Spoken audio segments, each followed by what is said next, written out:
This is our fermentation room. So these hold two of my mashes. So I have two of those 12,000 gallon mashes.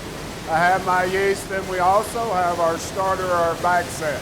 Once this ferments, we take the alcohol and some water out, strain the grains off, and use a little piece of every mash back into the new mash. We're controlling that pH level on more of the sour acidity end. And so we do basically a 72 to 80 hours, so 3 to 4 day fermentation. So what we want to see is once we get everything in there, all that grain's going to sort of float to the bottom. The yeast is going to start bubbling a little bit, and it's going to work its way down to the bottom.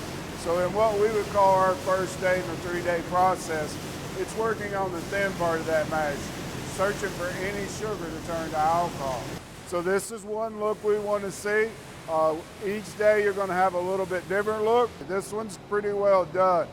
It's gone through, it's got most of the sugar. I want to see bubbling going on even when I'm ready to go distill. That means I'm still searching for any sugar to turn to alcohol. Basically, we've made beer that we're going to turn into alcohol. It's a good beer. It's about 10 to 12%. But this is my first big byproduct also.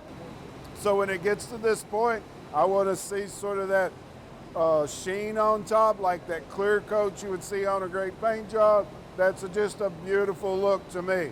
I want to see that bubbling going on even when I'm getting ready to take it to the still. So through these 72 to 80 hours, everything's worked, that yeast has worked through there, tried to turn any sugar to alcohol. Once it gets to this point, I'm ready to stir it up and run it through the still to take the alcohol and some water out of it. So in these, normally 6 to 7 fermenters a day, so that would be 12 to 14 mashes. So I can produce about 30 to 32,000 gallons of alcohol in a day.